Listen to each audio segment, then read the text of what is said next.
you won't have two nickels to rub together.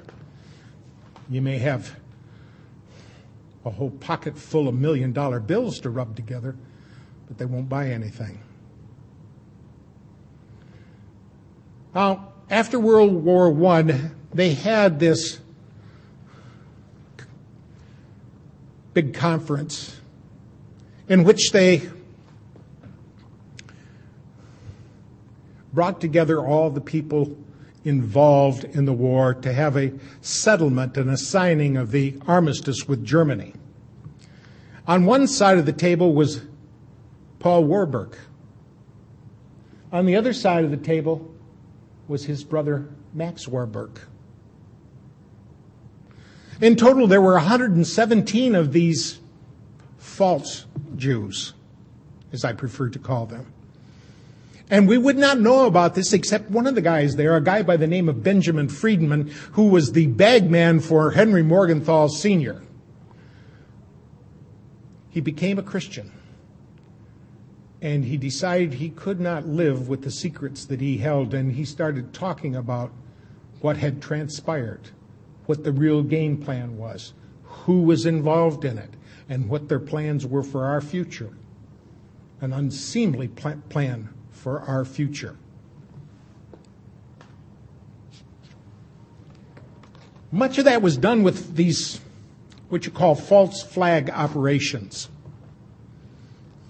A false flag operation is where you go in and pretend to be somebody else, do something wrong, so that the people that you attack think, hey, it was those people that did it to me, when it really wasn't those people that did it to you. We find that a whole lot of that is done by these false Jews. For example, the Lusitania was sunk to start World War I. Now, Germany had taken out advertisements in the New York newspapers and said very specifically that they were carrying munitions aboard that Lusitania. Don't go on it. Well, while they were doing that,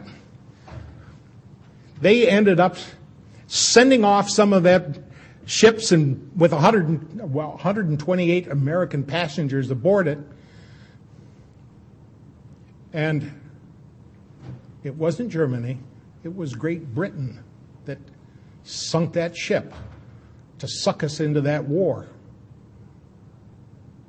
They were having trouble. See, Germany was already winning.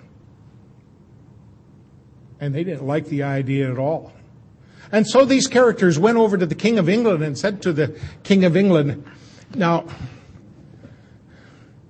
you don't have to surrender to Germany.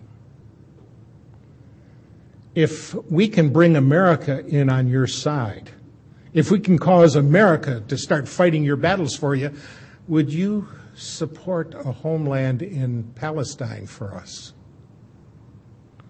And the King of England was, what do I do? Do I surrender, or do I agree to let somebody else have that home? Oh, yeah, we'll support that. So in November of 1917, the King of England sent a letter called the Balfour Declaration to Lord Rothschild, whom he called the most eminent Jew. I think he should have called him the most eminent false Jew, because the real Jewish people have absolutely nothing to do with this New World Order, this aggrandizement of power and the passion to dominate others. This is all among these Khazar warriors that only pretended to embrace Judaism in 741 AD.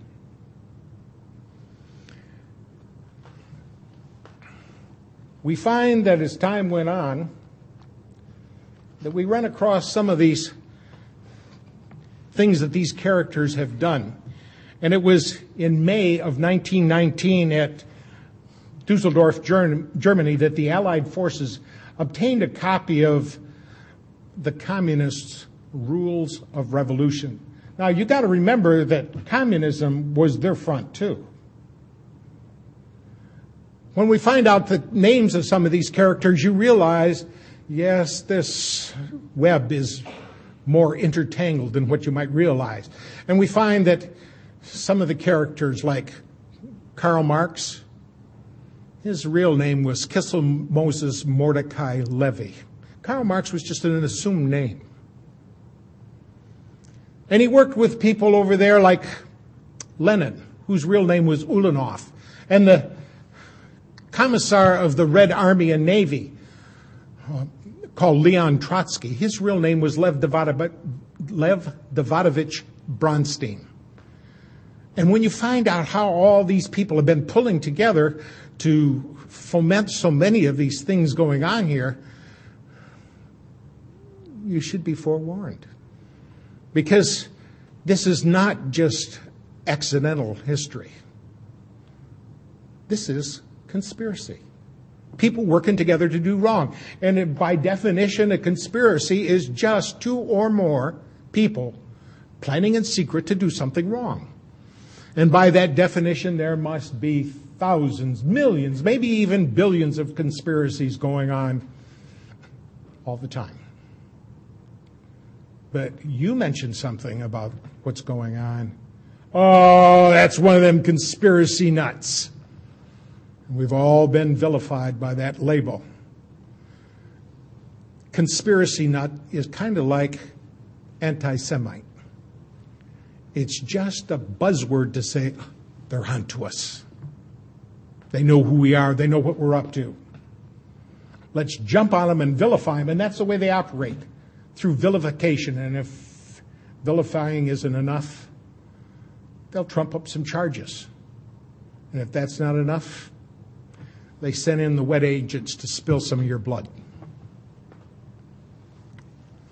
Well, in Dusseldorf, Germany, the communist revolution, rules of revolution came to light, and in 1946, a U.S. Attorney General obtained a copy of the same rules from a known member of the Communist Party. And today, these same rules are in effect, and I want you to compare these concepts with modern occurrences. There's three of them, ABC. A, corrupt the young. Get them away from religion. Get them interested in sex, make them superficial, and destroy their ruggedness. We sure have a lot of wimps today. A lot of these young kids coming up just don't seem to have what it takes anymore. But they've been through the public fool system. They've been nurtured by their television.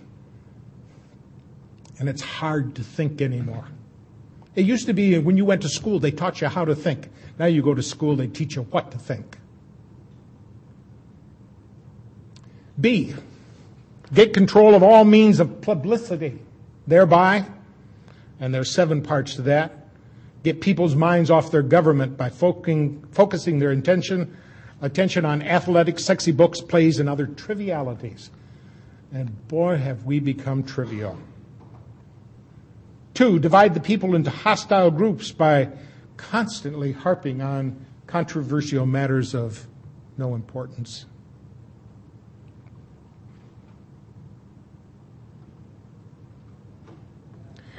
Number 3, destroy the people's faith in their natural leaders by holding the latter up to contempt, ridicule, and disgrace. 4, always preach true democracy, but seize power as fast and as ruthlessly as possible. Number 5, by encouraging government extravagance, destroy its credit, produce fear of inflation with rising prices and general discontent.